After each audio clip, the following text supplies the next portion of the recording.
নমস্কার বন্ধুরা, আজ আমি তোমাদের কাছে সকালের ব্রেকফাস্ট কিংবা রাতের ডিনারের জন্য দারুণ টেস্টি 4 ধরনের রেসিপি শেয়ার করব। কিন্তু তোমরাও বাড়িতে বানিয়ে নিতে পারবে শুধুমাত্র 10 মিনিটের মধ্যে। রেসিপিটি দেখলেই কিন্তু বানাতে ইচ্ছে করবে। আর সাথে থাকছে দারুণ টেস্টি নিরামিষ চাটনির রেসিপি। আশা করছি ভিডিওটি সবার ভালো লাগবে। তো এই ডোসা বানানোর জন্য সবার প্রথমে আমি এখানে নিয়ে নিচ্ছি 1 থেকে 1.5 টেবিল চামচ পরিমাণ গমের আটা। খুব বেশি আটার একটা প্রয়োজন হয় না। এই 1 থেকে 1.5 টেবিল চামচ আটা দিয়ে কিন্তু 4 থেকে 5টা ডোসা খুব ইজিলি তৈরি হয়ে যাবে। এবার এই ডোসাটা ক্রিস্পি করার জন্য এর মধ্যে দিয়ে দেব যতক্ষণে আটা নিয়েছি তার অর্ধেক চালের গুঁড়ো। তোমরা চাইলে কিন্তু এখানে সুজিটাও ব্যবহার করতে পারো। তারপর এর মধ্যে দিয়ে দেবো ঝালের জন্য কয়েকটা কাঁচা লঙ্কা কুচি। এটা সম্পূর্ণ অপশনাল, যদি ঝাল খেতে পছন্দ না করো তাহলে স্কিপ করতে পারো। দিয়ে দিচ্ছি কিছু কারি পাতা, ধনে পাতাও ব্যবহার করতে পারে যদি অ্যাভেলেবেল থাকে।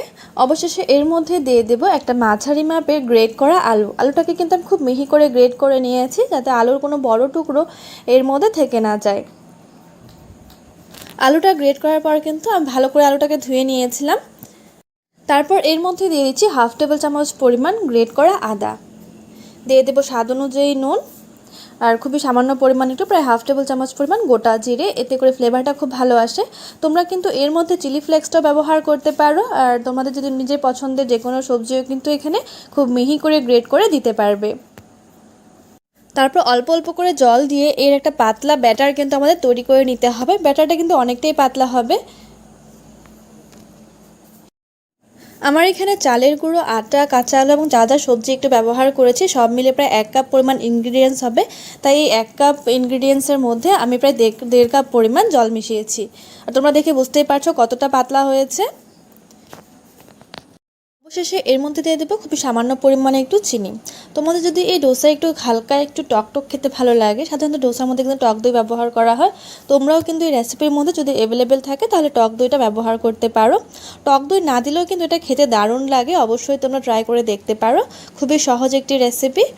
তো চিনিটা ভালো করে মিশিয়ে নিয়েছি। এবার এটাকে সাইডে রেখে দেবো কিছুক্ষণ, প্রায় 10 মিনিটের জন্য। আর এতক্ষণে আমরা এর জন্য কিন্তু একটা চাটনি রেডি করে নেব। চাটনি তৈরি করার জন্য আমি এখানে নিয়ে নিয়েছি একটা বড় সাইজের টমেটো।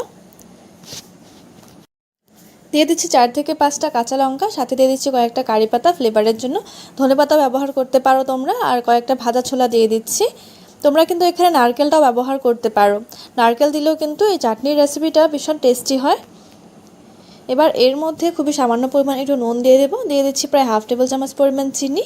আর সামান্য একটু জল দিয়ে এর একটা কিন্তু ভালো পেস্ট আমাদের তৈরি করে নিতে হবে। পেস্টটা তৈরি করা হয়ে গেছে। এবার অন্যদিকে আমি এখানে একটা ফোড়নের জন্য পাত্র বসিয়ে দিয়েছি। এর মধ্যে দিয়ে দেবো প্রায় 1/2 টেবিল চামচ পরিমাণ তেল। তেলটা ভালো করে গরম হয়ে আসলে দিয়ে দিচ্ছি 4 থেকে 5টা কারি পাতা। দিয়ে দেবো খুবই সামান্য পরিমাণে একটু সর্ষে। আমি এখানে সাদা সর্ষেটা ব্যবহার করেছি, তোমরা চাইলে কালো সর্ষে ব্যবহার করতে পারো। অবশেষে এর মধ্যে দিয়ে দিচ্ছি 1/2 ইঞ্চি মতো গ্রেট করা আদা। আমি যেহেতু নিরামিষ করে তৈরি করছি তাই এখানে আদাটা ব্যবহার করলাম। আর তোমরা যদি আমিষ দিনে খেতে চাও তাহলে অবশ্যই কিন্তু এখানে রসুনটাও ব্যবহার করতে পারো, খেতে অসম্ভব টেস্টি হয়। আদাটাকে হালকা একটু নাড়াচাড়া করে নেব। যখন এই আদা কাঁচা ফ্লেভারটা চলে যাবে তখন এর মধ্যে আমরা যে পেস্টটা তৈরি করে রেখেছিলাম সেটা এর মধ্যে দিয়ে দেব। দিয়ে হালকা একটু কিছুক্ষণ নাড়িয়ে চাড়িয়ে নিলেই কিন্তু দেখবে পেস্টটা কিন্তু আগের তুলনায় অনেকটা পরিমাণে ঘন হয়ে যাবে। এভাবে 1 থেকে 2 মিনিট মতো একটু হালকা নাড়াচাড়া করে নামিয়ে নিলেই কিন্তু আপনার চাটনি একদম পুরো তৈরি হয়ে যাবে। অন্যদিকে আমরা যে ব্যাটারটা বানিয়ে রেখেছিলাম তার ইনগ্রিডিয়েন্টসগুলো কিন্তু একদম নিচে বসে গিয়েছে। তাই বানানোর আগে অবশ্যই নাড়াচাড়া করে নেব, মিক্স করে নিতে হবে সব উপকরণগুলোকে। এবার ডোসা বানানোর জন্য আমি এখানে ননস্টিকের একটা প্যান নিয়ে নিয়েছি। তোমরা লোহার তাওয়াতেও বানিয়ে নিতে পারো, কিন্তু তো সেক্ষেত্রে কিন্তু তাওয়াটাকে খুব ভালো করে গরম করে নিতে হবে। তার মধ্যে সামান্য একটু জলের ছিটে দিয়ে ভালো করে মুছে তারপর তেল ব্রাশ করে নিতে হবে। খুবই সামান্য পরিমাণে একটু তেল ব্রাশ করে নিলাম। এই সময় গ্যাসের ফ্লেমটা অবশ্যই হাই করে রাখতে হবে। গ্যাসের ফ্লেমটা হাই করে রেখে আমরা যে ব্যাটারটা তৈরি করে রেখেছি সেখান থেকে ব্যাটারটা এভাবে ছড়িয়ে দেব। অল্প কিছুক্ষণের মধ্যেই কিন্তু ব্যাটারটা পুরোপুরি শুকিয়ে যাবে ওপরের দিকটা, খুব বেশি একটা সময় লাগবে না। যখন এভাবে পুরোপুরি শুকিয়ে আসবে ওপরের দিকটা তখন সামান্য একটু তেল ভালো করে ব্রাশ করে দেব। তোমরা চাইলে কিন্তু এর মধ্যে বাটার কিংবা ঘিও ব্রাশ করে নিতে পারো যদি খেতে পছন্দ করো। তেল ছাড়াও করে নিতে পারবে, কিন্তু তেল দিলে খেতে একটু টেস্টি হয়, ভালো লাগে। তেলটা ব্রাশ করে কিছুক্ষণ হতে দেবো, যতক্ষণ না পর্যন্ত নিচ থেকে এভাবে ব্রাউন ব্রাউন হয়ে আসছে। আর ডোসাটা দেখো নিজে থেকেই কিন্তু প্যান থেকে ছেড়ে দিচ্ছে, একদম কিন্তু আটকে যাচ্ছে না। এভাবে যখন ডোসাটা পুরো ব্রাউন হয়ে ক্রিস্পি হয়ে যাবে তখন আমরা এভাবে নামিয়ে নেব। তোমাদের এই রেসিপিটি কেমন লাগলো অবশ্যই আমাকে কমেন্টস করে জানিও। ভালো লাগলে চ্যানেলটিকে শুধুমাত্র 1 কাপ সুজি দিয়ে বাড়ি ভর্তি লোকের জন্য নরম তুলতুলে রসালো এই সুজির মিষ্টি একবার খেলে বারবার খেতে চাইবে, এতটাই সুস্বাদু হয়। এই সুজির চমচম মিষ্টি বানানো অনেকটাই সহজ। আশা করছি তোমাদের এই ভিডিওটি ভালো লাগবে। সবার প্রথমে চায়ের কাপে মেপে 1 কাপ পরিমাণ সুজি নিয়ে নিচ্ছি।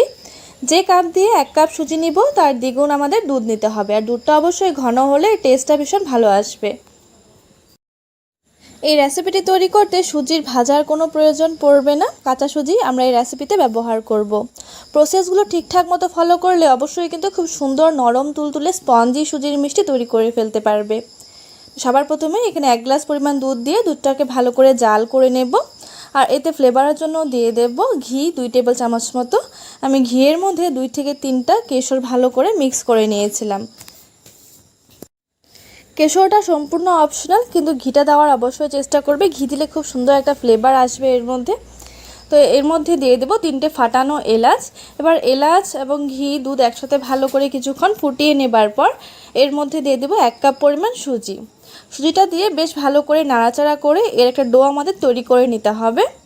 সুজির কিন্তু দুধ ব্যবহার করতে হবে, তাহলে কিন্তু মিষ্টিগুলো একদম পুরো পারফেক্টলি স্পঞ্জি তৈরি হবে। খুব বেশি নরম করে কিংবা খুব বেশি শক্ত করে তৈরি করলে কিন্তু মিষ্টিগুলো ঠিকঠাকভাবে হতে চাইবে না। অল্প কিছুক্ষণের মধ্যে সুজিটা একদম পুরো ড্রাই হয়ে যাবে।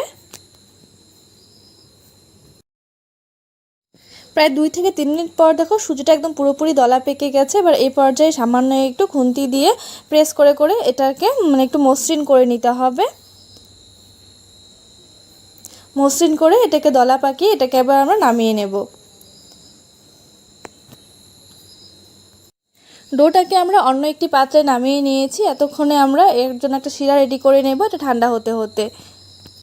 শিরা তৈরি করার জন্য আমি এখানে 1/2 কাপ পরিমাণ চিনি নিয়েছি। চিনির পরিমাণটা অবশ্যই তোমরা নিজেদের স্বাদ অনুযায়ী নেবে, কে কতখানি মিষ্টি খেতে পছন্দ করো। এবার 1/2 কাপ চিনির মধ্যে দিয়ে দেব 1.5 কাপ পরিমাণ জল। শিরাটা কিন্তু খুব বেশি মোটা তৈরি হবে না, একটু পাতলা শিরায় তৈরি করতে হবে। সাধারণত যেমনটা রিফাইন তেলের টেক্সচার থাকে ঠিক তেমনভাবে শিরাটা তৈরি করে নিতে হবে। তারপর এর মধ্যে দিয়ে দেবো 2টো ফাটানো এলাচ। এবার এলাচটাকে দিয়ে বেশ ভালো করে চিনিটাকে ফুটিয়ে নিতে হবে এই জলের সাথে, যতক্ষণ না পর্যন্ত একটু আঠালো ভাব চলে আসছে। শিরাটা ভালো করে তৈরি হতে হতে এতক্ষণে আমরা সুজির মিষ্টিগুলো তৈরি করে নেব। তার জন্য সবার প্রথমে এই সুজির মধ্যে খুবই সামান্য পরিমাণ একটু বেকিং পাউডার দিয়ে দিচ্ছি, খুবই সামান্য পরিমাণ। এতে করে মিষ্টিগুলো অনেকটাই স্পঞ্জি তৈরি হবে, অনেকক্ষণ পর্যন্ত কিন্তু নরম তুলতুলে সফট থাকবে। এবার বেশ ভালো করে হাতে সামান্য পরিমাণ একটু ঘি বা তেল মেখে সুজিটাকে ভালো করে মিশিয়ে নিতে হবে, মসৃণ করে মেখে নিতে হবে। সুজিটা ভালো করে মাখা হয়ে গেছে। এবার সেখান থেকে অল্প অল্প করে ডোটাকে নিয়ে লম্বা লম্বা করে চমচমে মিষ্টি শেপ দিয়ে নেব। তোমরা যে কোনো শেপে তৈরি করে নিতে পারো।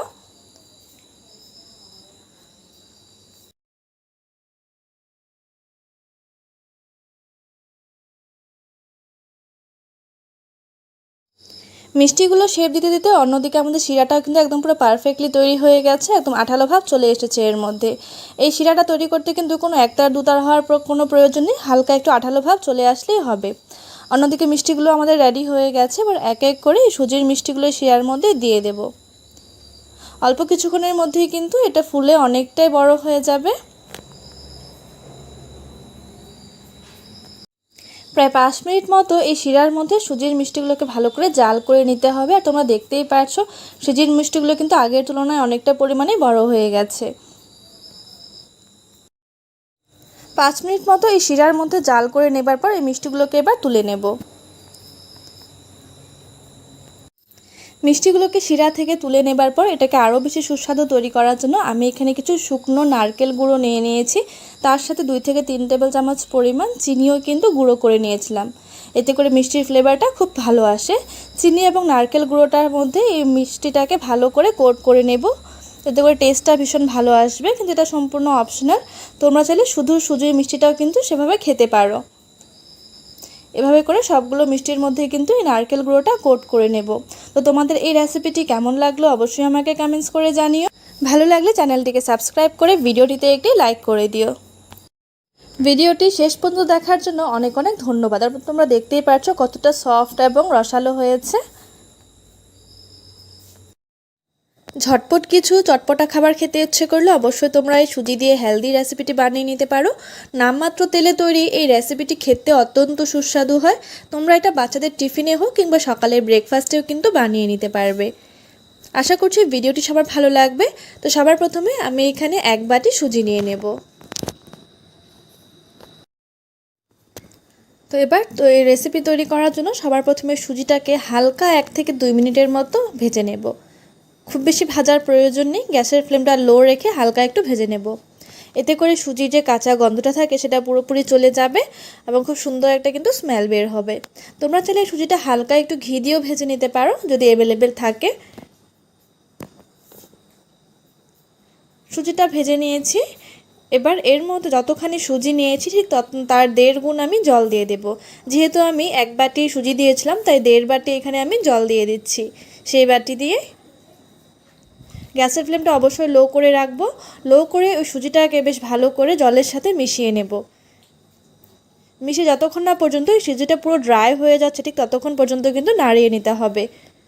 আর একটু প্রেস করে করে এটাকে মেশাতে হবে যাতে সুজির দানা দানাগুলো একদম পুরো মিশে যায়।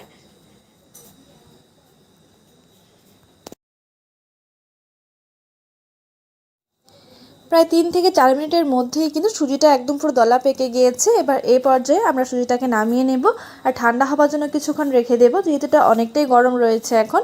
এতক্ষণে আমরা এই ভেতরের জন্য একটা পুর রেডি করে নেব। এই পুর তৈরি করার জন্য সবার প্রথমে আমি এখানে 1 টেবিল চামচ মতো তেল দিয়ে দিয়েছি। তোমরা চাইলে কিন্তু এই পুরটা সম্পূর্ণ বিনা তেলেও তৈরি করে নিতে পারবে। সবার প্রথমে ফোড়নের জন্য দিয়ে দেব সামান্য একটু কালো জিরে, দিয়ে দিচ্ছি একটা বড় সাইজের মাঝারি মাপের পেঁয়াজ কুচি। তারপর এর মধ্যে দিয়ে দিচ্ছি 7 থেকে 8টা কারি পাতা কুচি আর 3 থেকে 4টা লঙ্কা কুচি ঝালের জন্য। আমরা যেহেতু এই পুরের মধ্যে কোনো রকমের মশলা ব্যবহার করব না তাই কারি পাতাটা দিলে কিন্তু পুরের মধ্যে খুব সুন্দর একটা ফ্লেভার অ্যাড হবে, কিন্তু এটা সম্পূর্ণ অপশনাল। তোমরা এই রেসিপিটা নিরামিষ করেও খেতে পারবে পেঁয়াজটাকে স্কিপ করে। এবার এইসব উপকরণে হালকা একটু ভেজে নেব। অবশ্যই এর মধ্যে দিয়ে দেবো সামান্য পরিমাণ একটু নুন আর দিয়ে দিচ্ছি নামমাত্র একটু হলুদ গুঁড়ো। হালকা একটু ভাজা ভাজা হয়ে গেলে এর মধ্যে দিয়ে দেব 2টো সেদ্ধ করা আলু। তোমরা নিজেদের পছন্দ অনুযায়ী যে কোনো সবজি কিন্তু এখানে ব্যবহার করতে পারবে। আলুটাকে দিয়ে এবার একটা ম্যাশারের সাহায্যে একসাথে ম্যাশ করে নেব।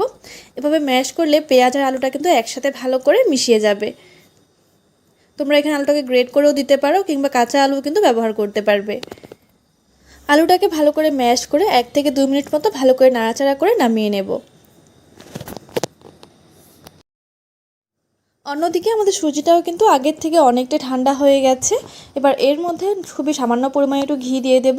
এটা সম্পূর্ণ অপশনাল, তোমরা চাইলে এখানে সাদা তেলটাও ব্যবহার করতে পারবে কিংবা তেল ছাড়াও তৈরি করে নিতে পারবে, কিন্তু ঘিটা দিলে এর ফ্লেভারটা কিন্তু খুব ভালো আসে আর সুজিটা কিন্তু খুব সুন্দর করে মাখা হয়, একদম পুরো মসৃণ হবে। আর খুবই সামান্য একটু পাউডার সুগার দিয়ে দেব।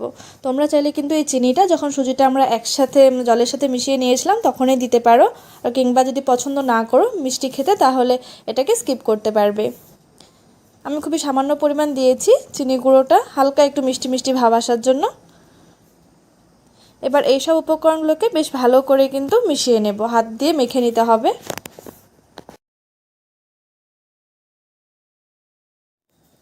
এভাবে ভালো করে মেখে নেবার পর অল্প অল্প করে সুজি নিয়ে গোল শেপ দিয়ে নেব। তোমরা যে কোনো শেপের এটা তৈরি করে নিতে পারবে। আমি গোল গোল করে ছোট ছোট করে অনেকগুলো বল তৈরি করে নেব।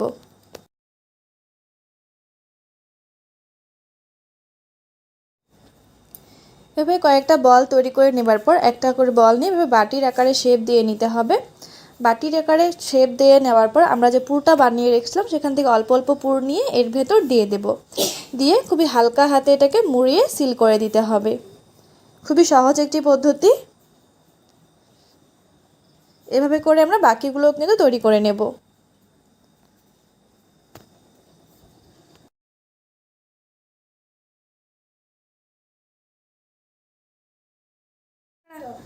এভাবে সবগুলো বল তৈরি করে নেবার পর অন্যদিকে একটি ফ্রাই প্যান বসিয়ে দিয়েছি। তোমরা চাইলে এই সেম রেসিপি কিন্তু স্টিম করেও খেতে পারো। আমি হালকা একটু ফ্রাই করে নেব, তার জন্য খুবই সামান্য পরিমাণে একটু তেল, প্রায় 1 থেকে 2 টেবিল চামচ পরিমাণ তেল আমি ভালো করে ছড়িয়ে দিয়েছি। যেহেতু কম তেলে ভাজবো তাই এমন ছড়ানো পাত্র ব্যবহার করলে কিন্তু খুব অল্প সময়ে অনেকগুলো ভাজা হয়ে যায়। উল্টে পাল্টে আমি দু পিঠে কিন্তু বেশ ভালো করে একটু ভেজে নেব। খুব বেশি একটা সময় লাগে না, খুবই অল্প সময়ের মধ্যেই কিন্তু ভাজা হয়ে যাবে। তোমরা এই রেসিপিটি যে কোনো সস কিংবা চাটনির সাথে ব্যবহার খেতে পারো।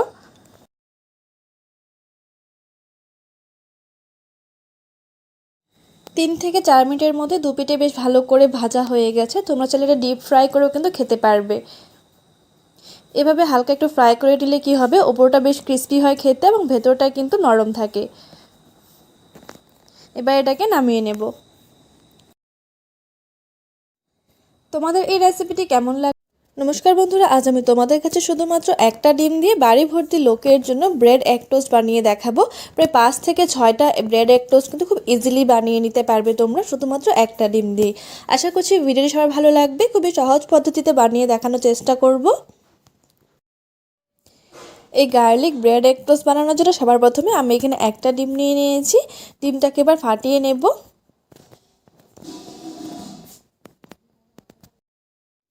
তারপর একটা চামচের মাধ্যমে ডিমটাকে ভালো করে একটু ফেটিয়ে নিতে হবে। আমি এখানে একটা ডিম দিয়েই করছি, তোমরা চাইলে 2-3টে ডিম দিয়েও করতে পারো, কিন্তু এই একটা ডিম দিয়ে কিন্তু 5 থেকে 6টা ব্রেড এগ টোস্ট খুব ইজিলি হয়ে যাবে। নর্মালি কিন্তু একটা ডিম দিয়ে শুধুমাত্র একটা বা দুটো হয়, এর চেয়ে কিন্তু বেশি এগ টোস্ট হতে চায় না। কিন্তু আজ আমি তোমাদেরকে একটু অন্যরকম পদ্ধতিতে প্রায় 4 থেকে 5টা ব্রেড এগ টোস্ট বানিয়ে দেখাবো। তারপর এর মধ্যে দিয়ে দিচ্ছি একটা মাঝারি মাপের পেঁয়াজ কুচি, একটু মিহি করে কেটেছি। যেহেতু এটা গার্লিক ব্রেড টোস্ট, গার্লিক কিন্তু অবশ্যই দিতে হবে, তাই এর মধ্যে কয়েক কোয়া রসুন দিয়ে দিয়েছি ভালো করে গ্রেট করে। তার দিয়ে দিচ্ছি 2টো কাঁচা লঙ্কা ঝালের জন্য। দিয়ে দেব একটা মাঝারি মাপের টমেটো কুচি, আর দিয়ে দিচ্ছি খুবই সামান্য পরিমাণে একটু ধনেপাতা।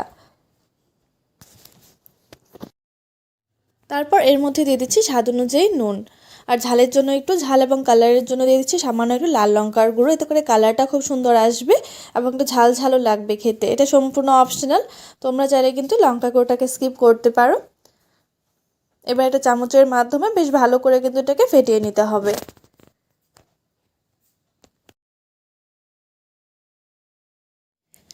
এসব উপকরণগুলোকে একসাথে ভালো করে ডিমের সাথে মিশিয়ে নিয়েছি। এভাবে কিন্তু অমলেট করে বানিয়ে খেলেও কিন্তু দুর্দান্ত লাগে খেতে। তোমাদের এভাবে কার কার পছন্দ হয় অমলেট বানিয়ে খেলে অবশ্যই আমাকে কমেন্টস করে জানিও। তো আমরা যেহেতু বলেছি শুধুমাত্র একটা ডিম দিয়ে প্রায় 5 থেকে 6টা ব্রেড এগ টোস্ট তৈরি করব, তো তার জন্য এর মধ্যে দিয়ে দিচ্ছি হাফ কাপ পরিমাণ জল। ভিডিওটি স্কিপ করবে না, অবশ্যই সম্পূর্ণ দেখার চেষ্টা। খুব বেশি জল দিইনি, মাত্র হাফ কাপ পরিমাণ দিয়েছি। একটা ডিমে হাফ কাপ পরিমাণ জল দিয়েছি। এবার এর মধ্যে দিয়ে দেবো 2 টেবিল চামচ পরিমাণ কর্নফ্লাওয়ার। তোমাদের ঘরে যদি কর্নফ্লাওয়ারটা না থাকে সেক্ষেত্রে তোমরা ময়দা ব্যবহার করতে পারো, ময়দা কিংবা চালের গুঁড়ো। এতে করে কিন্তু ব্রেডের মধ্যে অন্যরকম একটা টেস্ট অ্যাড হবে, একটু ক্রাঞ্চিনেসও আসবে, খেতে কিন্তু দারুণ লাগবে। আর ডিমের ফ্লেভারটাও কিন্তু পুরোপুরি থেকে যাবে ব্রেডের মধ্যে। কর্নফ্লাওয়ারটা ভালো করে মিশিয়ে নিলাম। তো আমাদের ব্যাটারটা কিন্তু অনেকটা পরিমাণে বেড়ে গেছে, তোমরা দেখতেই পারছো। তারপর ব্রেড এগ টোস্ট বানানোর জন্য ব্রেড তো লাগবেই, তো আমি এখানে কয়েকটা ব্রেড নিয়ে নিয়েছি। যে ব্রেডের সাইজগুলো কিন্তু অনেকটা বড়, তোমরা দেখতেই পারছো। এই বড় বড় ব্রেডের সাইজগুলো কিন্তু প্রায় 5 থেকে 6টা খুব ইজিলি হয়ে যাবে। আর ছোট সাইজ হলে তাহলে কিন্তু পুরো 10টা মতো হয়ে যাবে। ব্রেডগুলো কিন্তু অনেকটাই বড়। এবার ভালো করে ব্যাটারের মধ্যে একটু চুবিয়ে নেব। নিয়ে অন্যদিকে আমি একটি প্যানে সামান্য একটু তেল গরম হওয়ার জন্য বসিয়ে দিয়েছি। তেলটা পুরোপুরি গরম হয়ে গেলে এর মধ্যে ব্রেডটা দিয়ে উল্টে পাল্টে দুপিঠ কিন্তু ভেজে নিতে হবে। ব্রেডের ওপর আরও সামান্য একটু ব্যাটার ভালো করে লাগিয়ে দিচ্ছি। যত ভালো করে ব্যাটারটা লাগবে ততই কিন্তু ব্রেডের টেস্টটা আসবে। এভাবে লাগিয়ে দুপিঠ ভেজে নেব। এক পিঠ প্রায় ভাজা হয়ে গেছে। ব্রেড ভাজতে কিন্তু খুব বেশি একটা সময় লাগে না। এবার এটাকে উল্টে দেবো।